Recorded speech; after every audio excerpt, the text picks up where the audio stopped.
Hello, everyone. Welcome to this Conversations on Groong episode. Today, we're going to review the results from the latest MPG poll, and then we're going to review the Armenian economy as it was in 2024 and see where we stand as we enter 2025. Hrant Mikaelian joins us today. He's a multidisciplinary researcher based in Yerevan. Before we go on, though, I'm a little sick today and my voice is very low. And when I said hello, everyone, it reminded me where that comes from and why I start my shows with hello, everyone. It comes from Carl Haas, who for decades had a wonderful show here in Southern California on KUSC radio. And he started his shows with his beautiful sonorous voice saying, hello, everyone. I think the show was called Adventures in Good Music. He passed away almost exactly 20 years ago. I looked it up right before the show, and I just want to say, if you somehow can hear me, Carl Haas, you gave a lot of pleasure. You made a lot of people happy. You meant something. And for our listeners, you should write in the comments which voice you like better, Asbed's sick voice or Asbed's normal voice. So for those following us on audio only, you should know that the video version of this discussion will contain slides. So feel free to continue watching it on YouTube if you want. That's where we have the videos up on YouTube, Substack, and Rumble. Yeah, we'll put the slides in the show notes as well. So, as always, of course, we're happy to earn your support. Thank you for following us. You can support us through our Patreon and Buy Me a Coffee pages, which you can find through our website, podcasts.groong.org/donate, and become a sustaining member or give once. But, sometimes that's not for everyone, in which case, of course, you can really still help us. You can comment on our shows. That helps a lot. You can like and share them to your social circles, and it helps us every which way you do it. Thank you. Let's move on with our show. Hrant, thank you for joining us today. Welcome to the show. Thank you for having me. Okay, folks. So the MPG poll that we're going to cover was released in January, end of January, and it covers the research period between the 20th and 22nd of January. It has a sampling error of 3%, and it was a telephone survey of 1,100 residents across the Republic of Armenia. So the first slide, I think, is really sets the tone for everything else. It asks, it's slide number 3 in our video, and it asks, is Armenia generally moving in the right or wrong direction? Altogether, 24.2% with favorable response and 58.5% unfavorable. The rest have a difficulty in responding, but even those that are favorable or unfavorable have different scales. So 10% say we're going in a very good direction. 14.7% say more or less good, and those two add up to 24. And on the unfavorable side, we have 19.7 saying more or less wrong direction, 38.8 saying definitely wrong direction, and those two add up to 58.5. Hrant, any commentary on these indicators that we just looked at? Yeah, indicator is a very important indicator, especially in IRI polls, which they conduct also on an annual basis in Armenia. And we have a rather long time track already of declining share of those who consider that Armenia is heading into the right direction. So immediately after the so-called revolution of 2018, there were 70% or something who thought Armenia is going in the right direction. And then that number was slowly decreasing, and it decreased to 62 or something percent by the beginning of the war. So, but by mid 2020, let's say. So generally, the legitimacy of a revolutionary regime, which came in 2018, is shown by this indicator. This is very summarizing indicator for many things. So what we see here, first, it's now as low as it has ever been. It has never been as low during this government, Pashinyan government. It has never been Mhm. lower than, let's say, 30%. Now it's 24. That's first thing which is important. Second, if we look at those who are really decided, who have strong opinions, then we see that some 10% think, or 9.5, 10, let's say, think that Armenia is going definitely into the right direction. This is core of the government support and core of, the regime supporters. And then there are 40% who think Armenia is definitely going into the wrong direction, or to be more exact, 38.8%. And this figure, 38%, we see repeating in every poll, in very many occasions. So those are the core of the opposition. Not opposition parties, but opposition towards Pashinyan. So basically, we see that the number of hardline supporters of Pashinyan is 4 times less than hardline opposition. And this is very important to understand the emotional temperature in Armenia. That's first. And second, this shows that despite all actions of Pashinyan, he is not able to keep that legitimacy which he gained uh, in 2018. So it kept decreasing, and while it was still rather big, it was easier to maintain because many people, they are looking for the perceived majority, so they are trying to find a majority which they want to join, especially in Bandwagon Armenia. effect, essentially. Yeah, especially in Armenia with traumatizing historic, profile of oppression during Ottoman times and Stalinist Soviet times. So people are seeking the majority. And now they cannot find this majority in supporters of Pashinyan, even despite the fact that Pashinyan is leading in, media, but that's not enough. So it is obvious for everybody because in everybody's circles, they see that majority are opposing. This is important change, I think, which happened now because even in 2024, even in mid 2024, these figures were higher. So the number of those who have been, considering that direction is definitely wrong has not changed, but the number of those who consider that direction is right, is is correct direction, that number has decreased significantly. So let's move on. We have another slide. The question asks basically what are the important issues facing Armenia today? And it starts with security and it ends with economy. Those are essentially, there's a 80-20 split between security issues and economy issues, with very few things in between.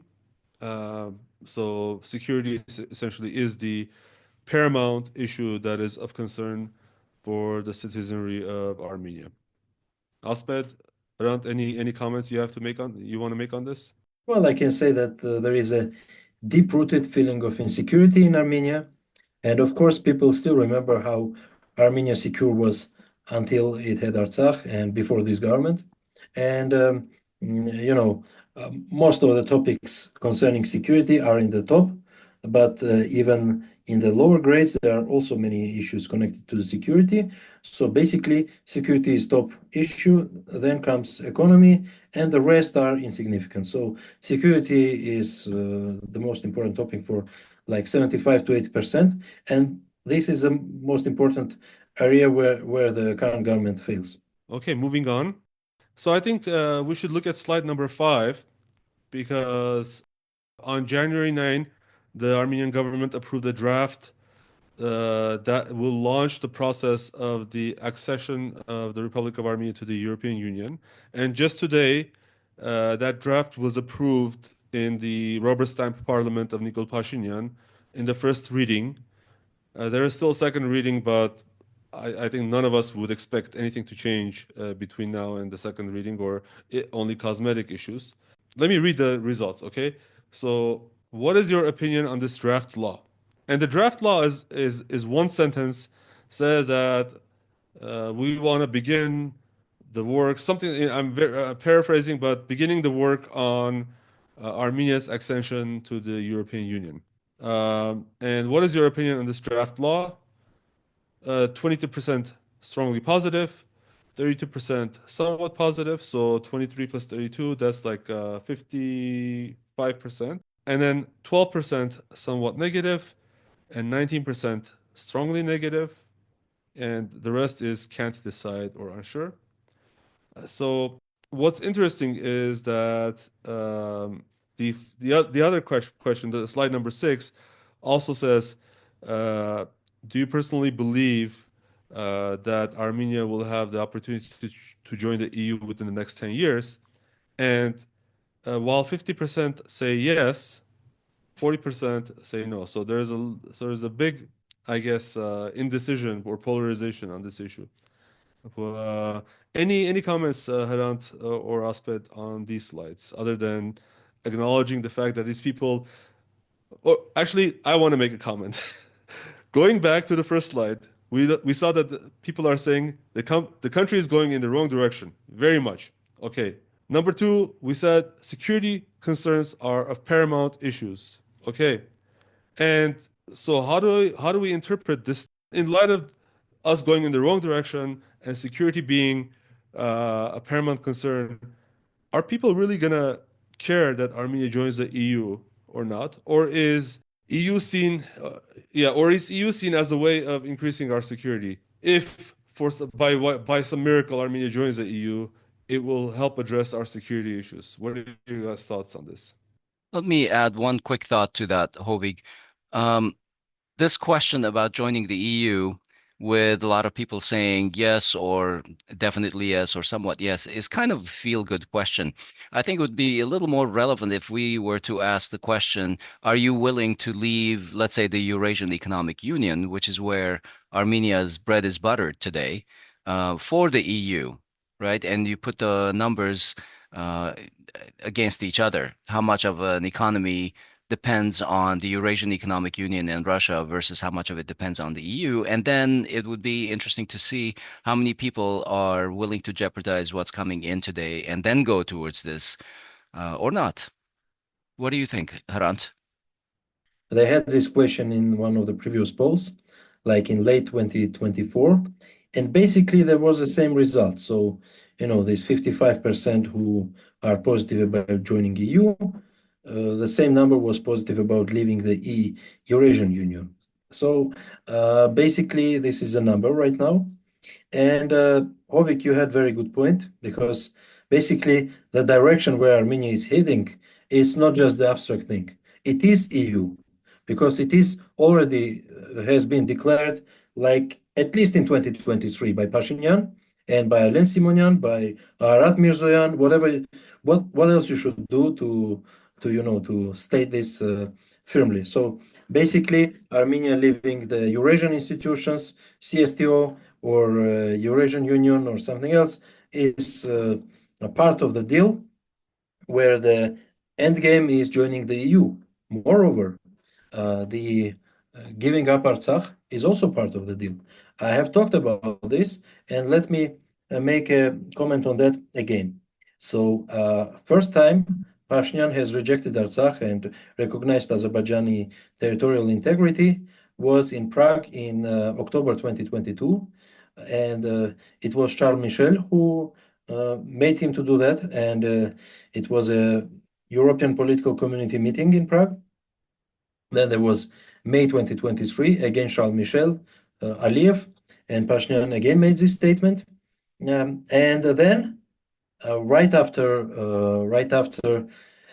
ethnic cleansing of Artsakh, Pashinyan declares that now there is nothing stopping us to make a final deal with Azerbaijan to achieve peace treaty. So it was Artsakhi population which was not letting him to do so, at least in his mind.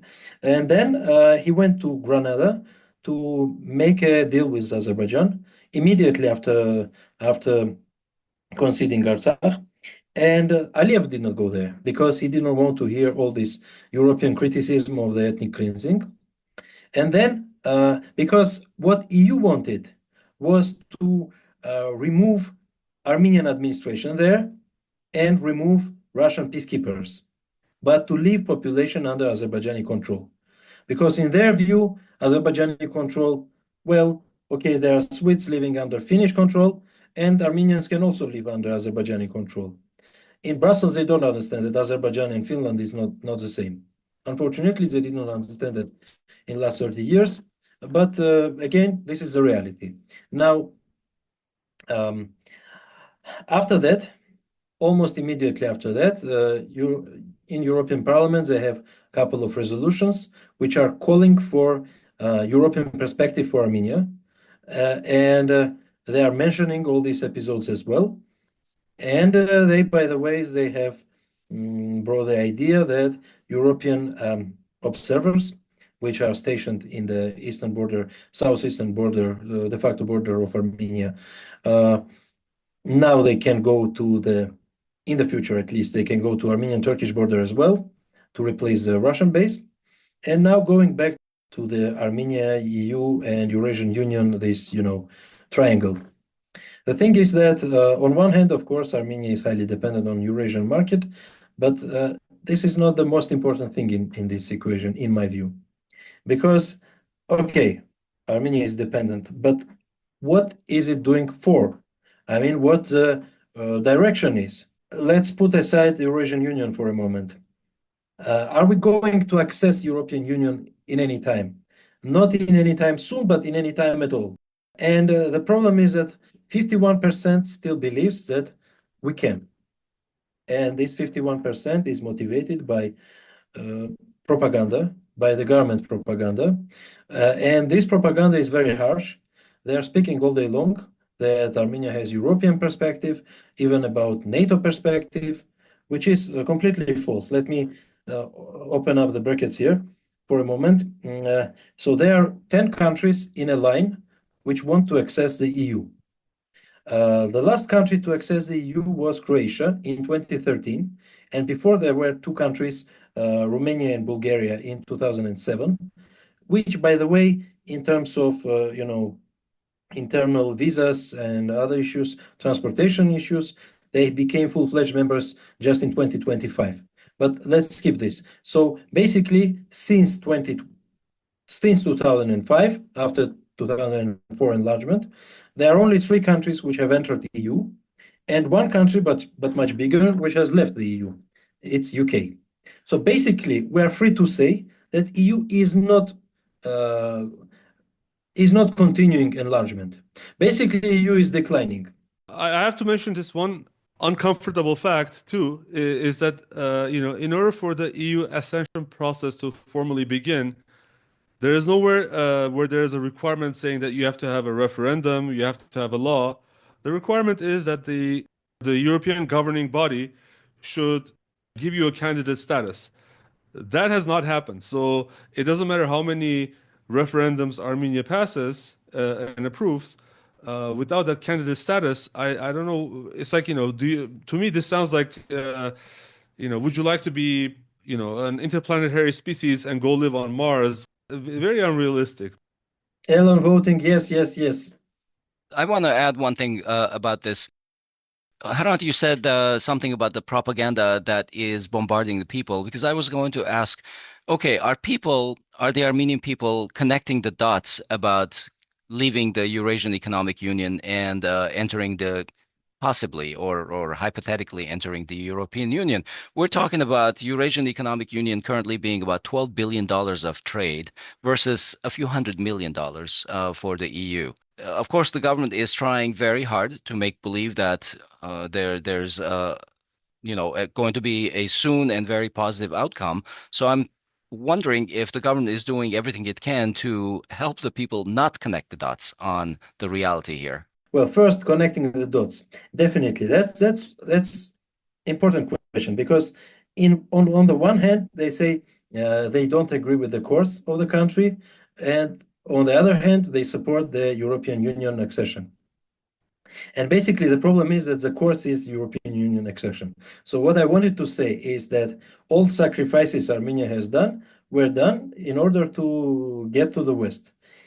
And that tries are one-sided. So Armenia wants to get to the West. West does not want to have Armenia. West wants Armenia wanting to go to the West. That's a tricky thing, but that's the same they do elsewhere. So on one hand, the Western governments can say, we never told Georgia, Ukraine, Armenia that they would become part of the West. And uh, you can say they are right. But on the other hand, they pay to some bloggers, opinion makers, and to some, experts who spread this narrative. And those are paid by, all these USA, Soros, and so on. So they spread the narrative on behalf of EU or US, but then European and American politicians can always say, we have no connection to this. So this is very high form of irresponsibility. They want to have a policy, but not to take responsibility for that. And this is why some countries like Armenia, who have very, poor political background, I mean the emerging countries which have weak institutions, they are very uh, easy accepting this type of propaganda, the same as Ukraine, and they can become victims of such propaganda.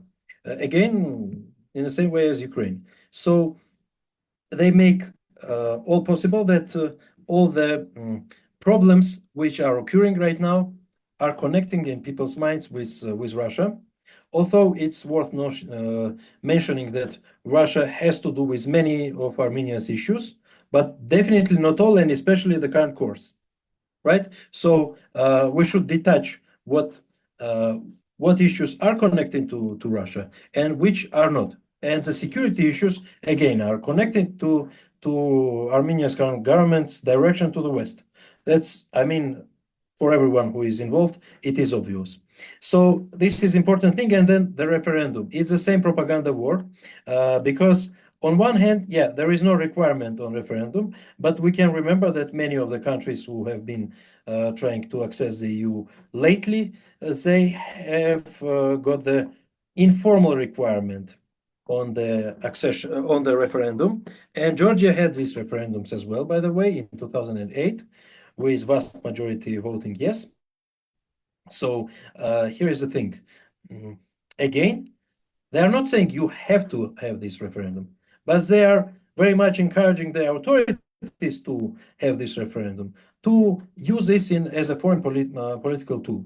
First, you start the propaganda war, then you say people want this, then you have the referendum and use it as a political tool.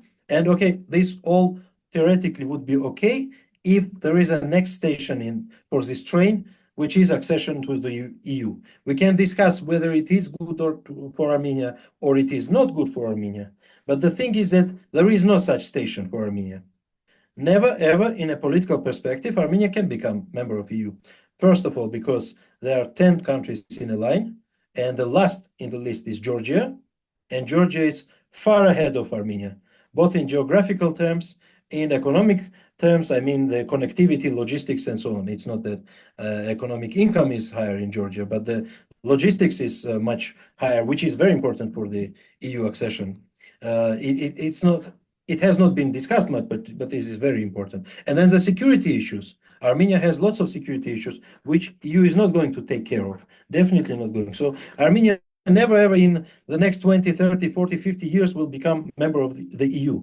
And the fact that that they are trying to convince people that Armenia has this perspective distorts whole political perspective, whole foreign political, agenda of Armenia. This is problem. I mean, this propaganda is in itself problem. This propaganda has become one of the major problems of Armenia. Yeah, I mean, I wish I could say that this was like a cynical ploy by Pashinyan only, but we're seeing a lot of European leaders also paying lip service to this propaganda. Um, Well, they're there aligned seems to be, behind their policies, their foreign I mean, policy. yeah, but they know for sure that Armenia is never going to join either. There is such a thing called Copenhagen criteria. If for those of you who want to look it up and go see, how Armenia is doing against these Copenhagen criteria, which Armenia must meet before becoming a EU member, to see like how even with Georgia, which started this path like 15 years ago or whatever, how far along they are. And the interesting thing is that they've actually paused this process Yeah, currently. yeah. So without Georgia getting into the EU, I don't believe that there's any possible chance. I mean, just look at the map. There's zero connectivity between Armenia and the EU. So it's a Zero, pipe dream. period. Okay, so let's move on. So I also want to cover slide 11, only because, as someone living in Armenia, I'm affected by it and I'm as confused as the poll respondents. The slide 11 asks, do you know how to fill out or submit an income tax return, which has become mandatory for all residents and citizens of Armenia who are employed? And this was a huge source of confusion, and the Armenian government initially had a deadline of March, which they moved out to November. And according to this question, 53% of Armenians don't know how to fill out that form, yet they were required to do that at the time. So when this survey was taken, actually, the deadline was still March 15. Exactly like you said. I wanted to basically note about this. I think they've rolled their dates over to November 1 or something like that. And this whole rollout and the slides indicate to me that people are just generally unaware. It reminds me of the times when we were rolling out IT services to entire campuses and how some constituents would end up complaining that they haven't been communicated to and stuff. It just the whole project seems like a botched IT service rollout to me, and makes me think that the government is incompetent. If they're unable to get ahead of the service and just communicate to people, this is what's going to happen. This is going to. If you don't know what to do, come and talk to us. And we have offices, we have phone numbers and stuff. I'm not sure how people are going to even get with this plan by November. Asbed, if you have an experience with IT services, then if people forget the notification and forget to do something before the rollout, I mean, worst case is they might miss a week of their emails or something like that, right? Here, they're gonna be facing horrendous fines. Stiff They're fines gonna be for not facing filing taxes. tax audits, tax evasion charges. It is scary, and Have you gotten any pamphlets, flyers, communications, QR codes to anything about what to do? not at all. No, but in Armenia, what I was gonna say is in Armenia, most people are getting salaries. So those salaries are already being taxed. Hmm. So I just don't even see the priority, why this is such a high priority for the Armenian government. Because yes, there are a few stragglers, a few like sole entrepreneurs who might misreport things, but most people get a salary income and that's already being taxed. So if Just the for myself, intention is I would love to see the project plan for this project. So, slide number 12, it says on January 17, the trial of the Artsakh military and political leadership began in Baku. In your opinion, is the Armenian government doing enough to return them to Armenia? 40% say definitely no. Another 20% say somewhat or more or less no. And only 6% believe that the Armenian government is definitely doing everything possible to return our hostages. Meanwhile, about 12% say more or less yes. So essentially, if you combine the favorable responses, it amounts to about 18%, yeah, versus 57% or 58, yeah, 57% who say no. Any comments on this slide, Hrant? Well, first of all, um, what is again on the propaganda narrative, they're trying to just ignore this issue. So the major try of this government is to just ignore this trial, to not speak about it. So mainly it was covered by the opposition media, which is, I think, a problem on itself. If only opposition media covers such an important issue, because all these people are in trial not because of, not even because of Artsakh or not even because of, what did they do, but as Armenian leaders. So it's a trial on Armenia, which is very important to understand. And unfortunately, it's miscommunicated by the government. And then they are trying to again engage people in propaganda war that these people have, done something bad during their governance. And on one hand, you can always find something bad which was done by this or that, ruler of the country. And yes, you can find such episodes. But on the other hand, you can find a problem elsewhere. The main issue is the real goal of Azerbaijan. Now, another interesting thing is that 39% who say that definitely the government is not doing enough to free hostages from Azerbaijan and bring them back to Armenia.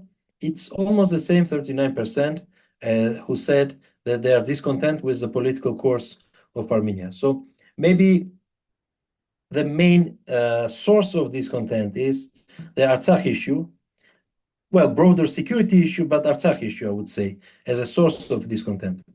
So this is also important because we have talked about, the EU issue, the Russia, West, and so on and so forth, but the Artsakh is the main issue here. So they are trying to silence the Artsakh issue. There was very minimal discussion on Artsakh lately. Unfortunately, the other speakers also joined this game because they were like, okay, let's discuss Unique right now. But again, the Artsakh trial, and by the way, we have seen many cases of destruction of Artsakhi monuments last week in the media. So Artsakh issue is in reality the top issue, although it is, in the shadow of all these propaganda narratives lately. For the last slide in this poll that we think is important to bring to your attention, it's slide number 13, which asks the following question. If there are parliamentary elections next Sunday, which party or alliance will you vote for? Only 11.3% said civil contract party, and that's the lowest, I believe. Now, the only other thing I think you should know is that the opposition is not doing so well either. Hayastan Dashing from the parliamentary opposition has 6.5%, but even more than Hayastan Dashing is this new DOK party, which is, Vartan Gukasyan. We have covered him before, but he's basically a blogger who doesn't even live in Armenia, but thinks he can create a political party and run it remotely. And he served Huge. the purpose of the ruling party in the Yerevan elections Well, in September exactly. He was able 2023. to crown Tigran Avinian as the mayor, and a huge portion of the people are undecided. Some saying that they will even refuse to vote or participate. Hrant, what is your assessment of this slide? Okay, here we have the following.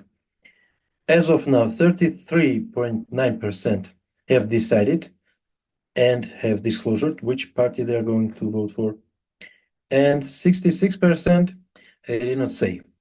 Most of them will not participate in the elections or have not decided, and so on and so forth.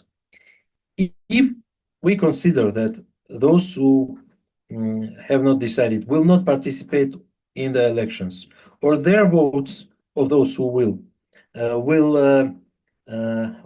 be distributed the same way as the known figures, then we will have the following picture. 33 to 34% for the civil contract, the current ruling party, and some 20 something for DOC party, or for this Vartan Gulkasyan. Third will be the Hayastan Dashing Armenia Alliance, 19%, and then the Bargavach Hayastan, or the Prosperous Armenia, which will have some 7% of the votes. Then Parti Vunem, or basically Republicans, 7%, and the Hanarpetutsun, or Republic Party, it will have 5.4% votes. So we will have, if it goes on like this, we'll have 6 parties in the parliament, which is a very different story from what we have now. And in this parliament, we will have definitely a coalition between the Republic Party and the civil contract party, and we will have at least two opposition parties and two parties which will, play on both tables, which are DOC and Prosperous Armenia. So the picture will be very similar to what we have in Yerevan. You mean the September 2023 elections in September? Yeah. And basically still the situation is ongoing, right? And by the way, Tigran Avinyan is a mayor with very low legitimacy. He has definitely lower approval rate than Hrant Mikaelian when he was a Yerevan mayor. And by the way, he has significantly lower approval rate than Hrant Mikaelian, which was a Yerevan mayor since 2013. Definitely significantly lower. Before the 2018 coup. Yeah. One thing that's interesting about this slide is that Hrant Mikaelian's party, I think it's called the Progressive Party, is not represented at all in these polls. And the other interesting thing, since you mentioned, is that Hrant Mikaelian party, which I believe supports Armenia's EU accession. Mm-hmm. Aram Sargsyan, Right. is leading that party. Is nowhere to be. Well, actually, I mean, they're there, but they're like it's a relatively small percentage. So they have 1.8%. Which will transfer into 5.5%, But still, it seems like the issue, if they really cared about EU accession, then the numbers for Hrant Mikaelian party should be more than it is. So maybe people think, okay, EU accession is a good thing, but it's not important enough to make a difference in the elections. Is that an accurate way to interpret that? I agree with your interpretation. Moreover, in reality, if you asked people in Armenia, like in 2007, let's say, the same question, do you want to join the EU? Maybe the same 55% would say, yeah, I want. And maybe the same 30% would say, I don't want. So basically, if you are problematizing an issue, which is not an issue in reality for Armenia, as I said, Armenia has no perspective of joining EU, you can collect some opinions on that, especially if you have, lots of media discussions on that, but it's not a real issue. It's not a real issue. And by the way, in the list of issues where we have seen the security issues, the economy issues, EU is not a priority at all. So I agree with your interpretation. But the thing is here that let's try to imagine what the parliament will look like if the elections will be with these results, right? If we have these results, the parliament will be rather chaotic. There will be many powers, two government, two opposition, and two, let's say neutral or the parties which will be changing their mind frequently, and this is very unstable parliament, and this parliament the government will not be stable, and they will not be able to have stable governance like they had before, and they have today as well, because now they have constitutional majority, and they have at least they have decreasing legitimacy, but still they have the fact that they won the elections of 2021. But if they win with a small margin like this, or even smaller, which is also a possibility, because the times goes on, and then there are taxes issues, new taxes, tax return, and so on, which is also affecting the popularity rate. Then I think they will have a big trouble with reproducing their government, because one thing is that ruling party is miles ahead any opposition, which was a fact before, like up until 2024, they could not have majority anymore, but they still were ahead of any other opposition parties, times ahead. Now it's not like that. Now, if they collect, let's say, 34% of votes, and the next party will be 20, and the next will be 19, and those two, let's imagine they unite, and then Pashinyan does not have power anymore. So after these results, the power is in play. This is very different situation from what we have been witnessing beforehand. So I think this is important change, although I want everyone to remember that the power has never switched by the election in Armenia. Any ruling elite was able to,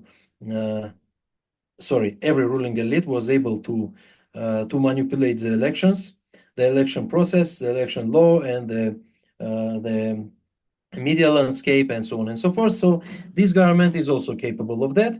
But if the government has low legitimacy, it will be hard to keep the power in case of instabilities, both internal and external. And we know those will occur in the future. Okay, well, we were reviewing the MPG poll results. MPG is also known as Gallup International Armenia. You can check out their website, which is gallup.am, gallup.am. We want to thank them for providing this information. Feel free to go to gallup.am and you can purchase these results if you want to use them professionally in your work in the future. Okay. So let's move on to our economic review. Hrant, 2024 is in the rearview mirror. And according to Armen Press, a government agency, here are some of the numbers, which I'm not going to read out loud. They're on the screen on your YouTube video. And we will also put them in the show notes, which is podcasts.groong.org/episode number. But we'll talk through them one by one. So the overall economy grew 8% in the year, and year over year, 2023. In 2023, it was 9.8%. Hrant, what's not to like about this? Well, 8% looks very generous on behalf of government. But let's take a deep dive into this figure. First, economic activity and GDP growth is not the same indicator. So since 2010, using the recommendation of Eurostat, Armstat has switched to the operative economic assessment, which is based on the output figures, not the value added, on which the GDP is based. So it always exaggerates GDP growth by some margin. So just based on this figure, we can assume that GDP growth annually will be like 6.5 or something. At least we know figures from the first 3 quarters, and there has been such discrepancy, like 1.5% or maybe even more. That's first thing. 6.5% is still good, by the way, even despite the fact that Armenia is a developing economy. It's not developed economy. For developed economy, it would be great result. For developing economy, it's still good result. But here are some other tricks which we need to know. First, the industry. Like, for example, in the December of 2024, the industry has contracted 15%. But annual growth, we have plus 5%, almost 5%, Yeah, right? 4.7, yeah. Yeah, so the problem here is that in the beginning of the year, Armenia started importing some golden stuff from Russia and re-exporting it to some foreign markets like United Arabic Emirates and so on. And so these re-exports was not only calculated as part of exports of Armenia, but it was also included in the industry field. Why? Industrial output. Right. Because in some cases, we had slight processing of the gold, and then they have inputted all the output there. So in terms of value added, it's not as big. That's why GDP growth based on that will not be big. But still, it's a trick, and I think we should not be counting this in our economic output at all. And moreover, which is important, this re-exports has ended by the end of 2024. Because just in December 2024, there was 50% decrease of exports, which indicates the complete stop of these gold re-exports.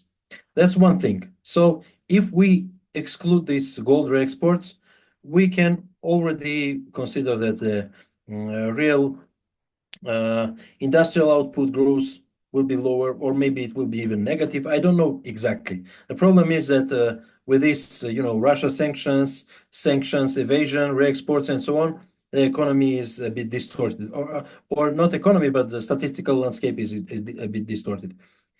Second thing is that during the whole year, Armenia had problems with the IT sector because of high base on one hand, because IT sector has expanded a lot during the last 10 years. And then in addition, because of high drum to dollar rate, so expensive drum, which we have discussed previously, it creates problem for every exporter. And IT sector is an exporting sector. Yeah, they do not export goods in most cases, but they export services. So IT sector has also suffered a lot because of expensive drum policy, which the Central Bank of Armenia is using. And Hrant, before you move on, you mentioned the IT sector. What about sectors that are not so export related? For example, services such as restaurants and shops and businesses and things like that. Did they see a well, 5% expansion of business, for example? in reality, restaurants are also exporting services. It's hard to imagine physically, but significant portion of restaurants work for tourists. And tourism in classification of the balance of payments is an export of services. So basically, people come to Armenia, but they purchase these services from the outside. So physically, they buy it in Armenia, but in terms of money flows, they buy it from the outside. So restaurants, in some cases, they export as well. Okay, so regarding the restaurants, there is some growth. Okay, but going back to IT sector. So yeah, because the overall service sector, they say, is expanding by 10.6% in 2024. If the IT sector is the majority of that, I was interested in knowing what the other sectors were doing, essentially. If this 10.6 is an average of the entire sector, then just the same as the industrial output, I wanted to know how expanded or how comprehensive this uh, growth is. Is it Well, everywhere, or is it certain areas that are very concentrated expansions and then the rest are just kind of languishing? there are tricks there as well, to be frank. First of all, the major sector in the services is finance, which has shown big growth, and especially in December. To be frank, I don't know exactly what happened in December, why the finances have expanded to a very big percentage just in December, but I know what happened to the IT sector. So for the most of the year, IT sector was contracting, and as of November, information and communication subsector of the services was contracting by 6.3%. And then IT was somewhere there, like that, right? And the IT sector has shown huge growth just in December, and then they added backwards, retroactively, they added $250 million to IT sector during the 2024. They added it in December. So during the year, you have not seen these figures, but in December, they did add it. What was that? So they started taxing taxis, and most of the taxis operate through services like GG or Yandex or something else. And these services are kind of IT services.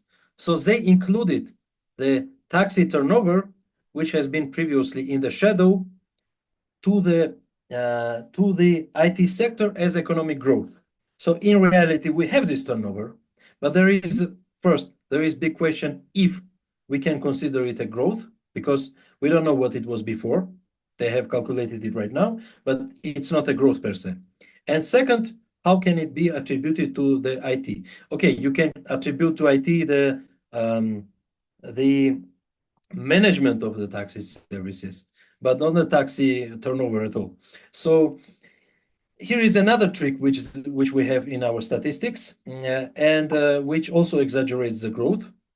So what is the real number out of this services growth or IT growth, which again, during January, November, IT was contracting, and in December and during the whole year, it's growing right now.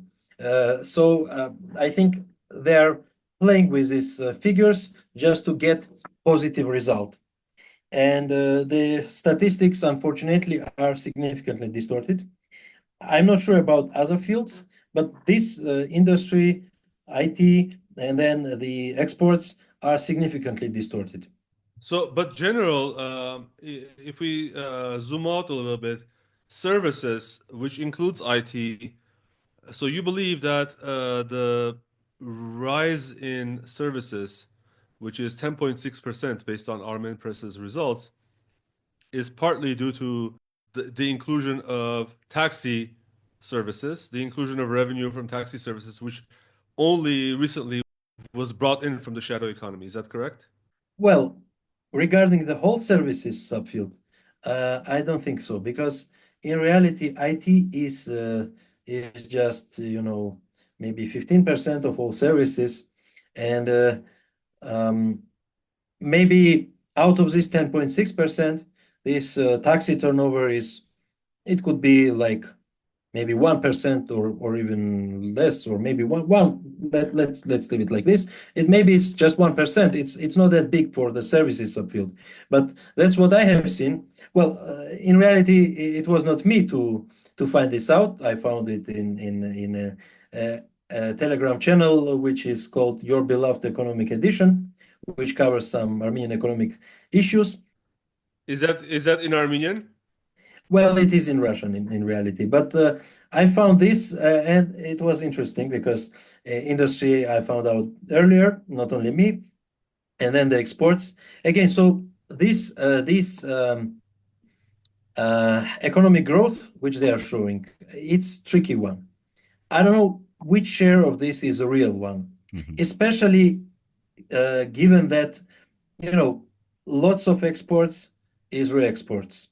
So if at some point we don't have these re-exports anymore. By the way, a friend of mine, an economist, Agassi Tavadyan, has calculated based on results of the first 4 months of 2024 that re-exports makes 83% of the whole exports.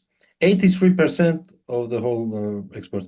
Well, if we take the whole year, the figure will be lower, definitely, because, as I said, the exports of the gold and things related to gold have significantly decreased. So, by the way, for our listeners, we should mention that the statistics say that exports overall in 2024 grew by 53%. So, based on what you just said, Hrant, basically 80% of that growth is from re-exports, Re-exports. right? Which can vanish at any time. For instance, today there was reports of a very long phone conversation between Trump and Putin, and if this war is brought to an end, which I still remain cynical about, but if that somehow is over, Let's hope for then that. all this dry up. Yeah, yeah. Well, so in reality, we don't even know if there is a growth. So out of this $13 billion of exports of Armenia, there is $4 billion, which is generic Armenian exports, and $9 billion, which is re-exports, either to Russia or from Russia. So what happens in these 9 billions, it's very tricky. Hrant, in another area, the gross agricultural production was up 1.6%.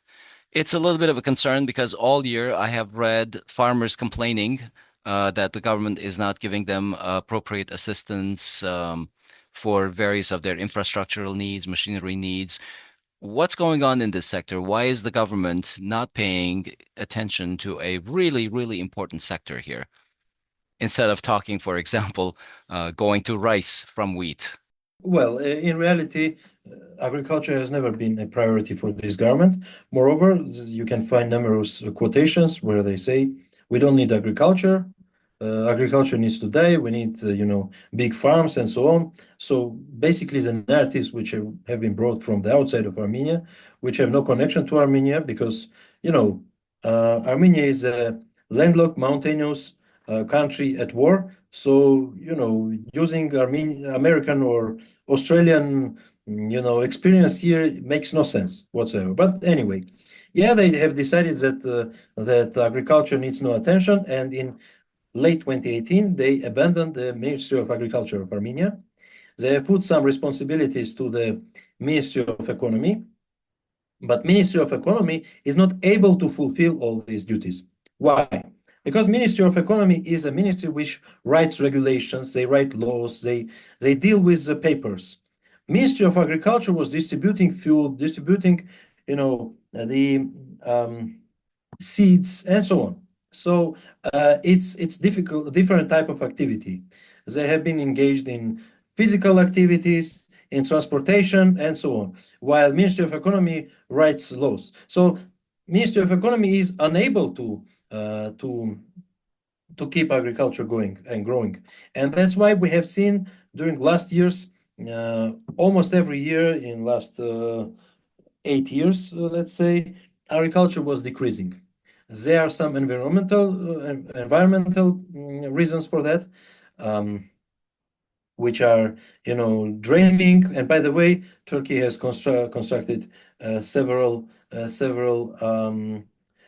hydropower plants on Araxes River, and not only there. So less and less water is going to Armenia, and then we have some other troubles. Also, some of the troubles are connected to Artsakh, because there were many lands in Artsakh, many animals, and then there was some And water reservoirs.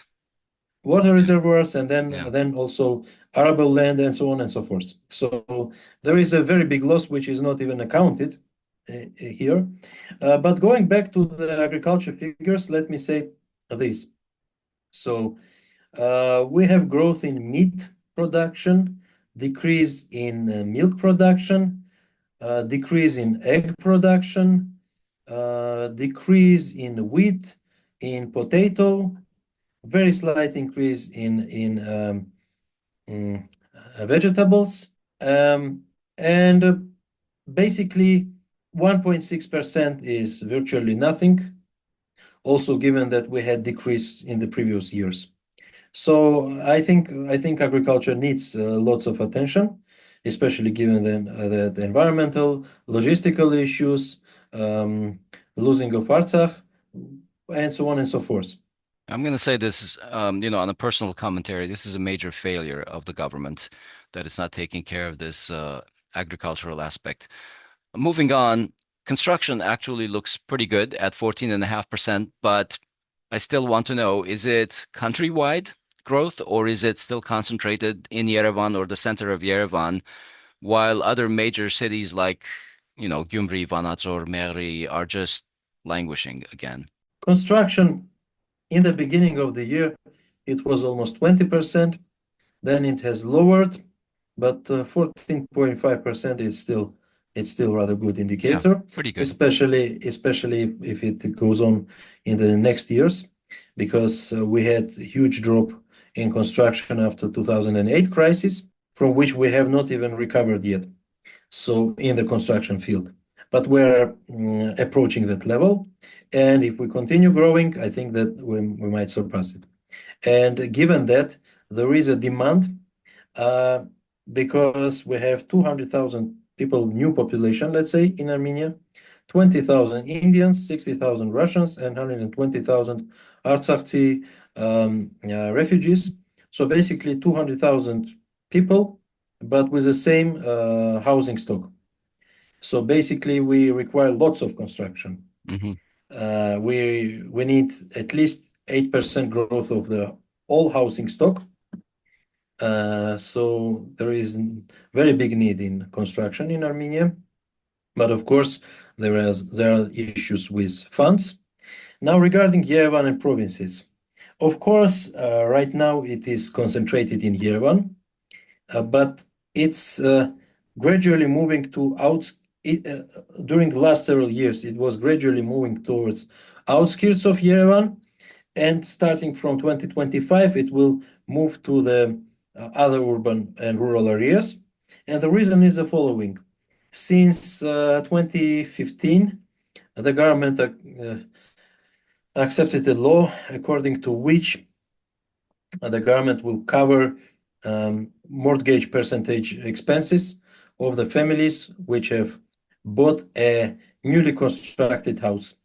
So if you are buying the house, you can participate in this program and you can get your percentage back from your tax payments. And since 2025, it will work only in provinces. So Yerevan is abandoned. And this is the reason why the construction will move towards the provinces. But of course, the provinces will look like, neighboring cities to Yerevan. Hmm. Mostly it will be Abovyan, Artashat, and maybe Kasaf village, maybe Zovuni village, maybe, well, very close areas to Yerevan. So in reality, it's still Yerevan or growing Yerevan, let's say, but it's slightly moving towards the provinces. But if we look at, for example, Kapan city, which is the capital city of the Sunni province of Armenia, Kapan had virtually no major construction since 1991, and now there are two buildings, with many flats constructed right now. So it's not that much, but still it still is something. Hrant, does this growth include some of the major construction for the North-South highway that is being undertaken with the help of Iran? Interesting question. To be frank, what I was talking about was the residential construction works, but in reality there are some road construction works as well. But I'm not sure that this road construction shows growth. Why? Because the North-South highway has been constructed for the last several years. And for example, the direction to Gyumri was constructed rather intensively in 2022, for example. So I'm not sure there is a growth there, but I know for sure that there is some construction in the south of Armenia, starting from Mehri. So there is some construction, but I don't know to which extent it contributes to the growth. Okay, I'm going to move on to salaries, a little bit on the finance side. Salaries overall grew 6.4%, while inflation was 0.3. So theoretically, I would assume that people are feeling approximately 6% better this year. And I want to ask you if you feel that the public sentiment is corroborating that. But on the other hand, the consumer and mortgage loans are up very significantly, 31% and 26%. And I'm rounding those numbers, so please bear with me. The real numbers are in the slide. So the key question is, I think, with this expansion of the public's debt, both in consumer and mortgage, are their salaries keeping up with this? Well, regarding the salaries, yeah, on one hand, we have this growth, and this growth is this 6.4% is rather significant growth. And by the way, in 2024, we had a higher growth rate of salaries in the state sector rather than private sector, which is good because previous several years, private sector was growing and state sector was stagnating. So now we had slightly higher growth, like 7.9% in the state sector and 5.7 in the private sector. So that's first thing to note.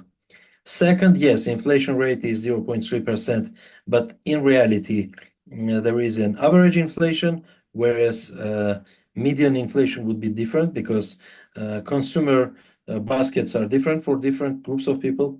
Once I've calculated that there is 0.4% difference between inflation for the wealthy and inflation for the poor in Armenia during last 20 years. I don't know what it was like in 2024 or in 2023, but since 2000 to 2021, it was like that. So that is also needed to note. But basically, yeah, 2024 was good in terms of labor market because we also had, on one hand, based on the survey, we had growth of unemployment by 1.5%. But on another hand, we had more people registered as workers or as employed, which basically means the following. The people who are economically not active, or let's say long-term unemployed, and who have not been considered unemployed beforehand because they gave up in seeking for job, now they are gradually returning to the job market. So I would say this is a rather positive development in this field. I'm still concerned about those debt numbers. A 30% expansion in mortgage. Does this mean that people are going out there feeling wealthy and buying property and starting businesses, or are they just spending on their credit cards? And is it also across the board, like the vast majority of the population is expanding their activities, or is it a small wealthy sector that is spending a lot? And how do you tell? Well, first of all, I want to say that I don't know this situation in details, but from what I know, I can say the following. The consumer loans are widespread in the country and they are growing very fast. And the reason is that the banks are offering various programs and various, prepositions to the population, and the level of financial literacy in Armenia is very low. Back in 2011, there was a survey, worldwide survey on financial literacy, sponsored by S&P, and Armenia showed the lowest level of financial literacy in the South Caucasus, significantly lower than Georgia and Azerbaijan. And to be frank, my empirical my empirical experience also supports these figures. So I think many people they get consumer loans, for example, for some renovation in their house, but much above their possibilities to cover it. So they are not able to properly calculate what they will be able to return. And in many cases, very many families, especially in provinces, are indebted. And basically, from what you can hear from the provinces when you talk with people from there, uh, for example, with mayors or with those who are engaged in governance locally, they say that virtually every family has some consumer loans in the provinces, and even there are facts that people migrate to make some money to cover these loans. And this situation has not been created just recently. It's a long-term problem. At least this exists for 15 years. But it's we're going deeper and deeper into the rabbit hole here. Okay, so let's turn to 2025. The current projected growth, I think, is something between 5.8 and 6% growth for the economy in 2025. Is this realistic? Well, first of all, if I'm not mistaken, IMF has lowered the expectation on Armenian growth to 4% or something, just because they have seen that 2024 was rather good year in terms of economic growth. Yeah, we have seen construction, some services, and so on. And that is why I don't expect this expansion to continue. And this is a very important thing in economy because, basically what you have if you are talking about long-term growth, you're talking about cycles and trends and so on. So if Armenia's trend is like 4%, let's assume it's 4, or to be more exact, it's 4.5%. Long-term trend is 4.5%. If Armenia plays above this, then it might contract in the future and go back to the trend, which is rather realistic expectation because of the end of the Ukrainian war, which we have discussed, and then the expensive drum policy and so on. So in reality, in Armenia, there is a potential for economic crisis if a global crisis occurs or if new developments are there geopolitically. So I would say 5.8% GDP growth is almost unachievable for 2025. That's my assertion, because in the beginning of 2024, the situation was much better than now. Okay. Which areas do you expect to do well in 2025? And which areas do you think will probably experience some kind of slowdown because of some of the risks that you've already mentioned to the economy?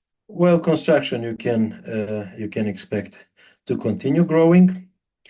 Industry is very hard to predict, and energy as well. Of course, there will be growth in the solar energy, but then there are some questions with the nuclear and with gas and so on and so forth. So with energy, it's unclear. Regarding the services, tourism is going to expand. Tourism has contracted in 2023 and 2024 because of fall of Artsakh and because of increase of drum rate. But now the slowdown has ended or almost ended. So I think tourism will grow, maybe not by high margin, but it will restart growing. Foreign trade will decrease definitely, especially the re-exports. That's definitely going to decrease. Then the prices will go up. The inflation is already starting there, and the prices will go up. But I don't think there will be a major issue, but it will be significantly higher than 2024 or 2023 when the inflation rate was low.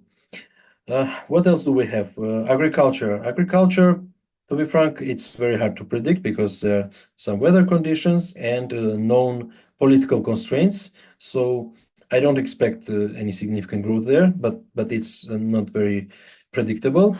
Financial sector, again, very hard to predict because on one hand, financial sector has accumulated rather big capital from Russia or transactional capital, and either it will continue expanding, or maybe if Armenia loses this transitional role, and maybe then it will decrease at some point. That's very hard to predict because again, it depends on geopolitical developments.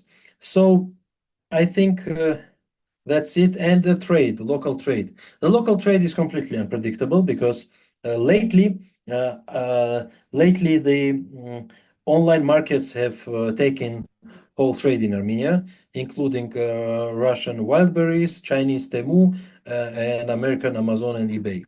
So very big share of retail trade is going through these online retailers. So government has to make some steps to stop this down because there is protest on the side of traders who demand to stop this inflow of cheap goods. Of course, it's a tricky thing because if you do something about it, then again the inflation will grow. But on the other hand, you can't leave it like it is because Armenia's local trade is overwhelmed by this influx of goods. So trade is very unpredictable. That's all I can say. Okay. So we talked a little bit about the risks that the war in Ukraine poses for the Armenian economy. What would you say about the possibility of another war with Azerbaijan or something? Is that a clear and present danger to the Armenian economy? Well, first of all, let's remember that Foreign Surveillance Service of Armenia has published a report that there is very low possibility of war with Azerbaijan. And then in 1 week, The Prime Minister of Armenia says that we are afraid of new war. So there is a conflict in these interpretations between the foreign intelligence and the Prime Minister. I don't know whom to believe. Or to be frank, let's say in this case, I believe Pashinyan more because he deals with the real information. And he said in 2024, he said that if we don't concede these territories, meaning Berkaber, Kirans, and so on, then we will have a war until the end of this week. And then we have heard that Azerbaijani leader, dictator Ilham Aliyev said the following, that there was no mutual, border recognition process or something, or maybe mutual delimitation process. It was held under our dictate. And then, in other words, Pashinyan repeated him. So if there is a power dictate on Azerbaijani behalf, then we have this Zangezur corridor issue, which Azerbaijan is pushing harder and harder. And by the way, Armenian authorities are already ready to make very significant concessions. For example, Alain Simonian said they are ready not to check any cargo passing through Armenia. That means that on one hand, the risk of war is very high, but on the other hand, this government is ready to concede to postpone this war. Yeah. Let's understand, they are not removing risk of war, they are just postponing it. And by the way, according to Sanzi, the postponing of the war is better for your enemy. So in reality, the risk of war is growing. Yeah, as a matter of fact, I remember that Stratfor had predicted that there's an increased possibility for war in the second half of 2025 because of the stalemate that's going on right now. Yeah, let me say this. I cannot predict if it will happen, let's say in March, in June, in September, or it will not happen in 2025 at all, or maybe even in 2026. What I can say for sure that Azerbaijani demands cannot be met by peace, even with Pashinyan's level of readiness to concessions. So war with Azerbaijan is definitely inevitable, definitely. There is no question about that. And of course, it contains a big risk for Armenia. First of all, logistically, in terms of connection with Iran. And then, it may cause panic. That's also obvious, because we had this kind of panics during the aggressions against Artsakh. And then the other thing is that this war also poses risk of mass-scale emigration. Because, okay, now people are afraid of war on one hand, but on the other hand, they are expecting that maybe we will be able to somehow avoid this war. And that's why they are, in a way, investing in Armenia. Not much, not sufficiently, but still they are doing it. So they have some hopes. But if again a war occurs, especially if Armenia loses territories or some strategic important areas or some assets, let's say, like a corridor or something else, that will be a clear signal for people that they cannot invest in Armenia, at least for long term. So that definitely will be a major problem. But again, let's not look at it as a short-term problem. It will be just like a 2020 war and its consequences and loss of territories, loss of Artsakh. It will be a very long-term thing which will affect Armenia every year from now to, let's say, 2100. Yeah. Well, it's a hard work to keep a homeland, man. You got to fight for it. All right, Hrant, we're going to leave it there for today. Thank you so much for joining us. Appreciate your time. Thank you, Hrant. Thank you for having me. All right, that's our show today. This episode was recorded on February 12, 2025. We've been talking with Hrant Mikaelian, who is a political scientist and multidisciplinary researcher in social sciences based in Yerevan. He's also a senior researcher at the Caucasus Institute. For more information on people, slides, etc., we put them all in our show notes. Go to podcast.groong.org/episode number. Thank you very much. I'm Asbed Bedrossian. And I'm Hovik Manucharyan. Thank you for listening. Talk to you soon.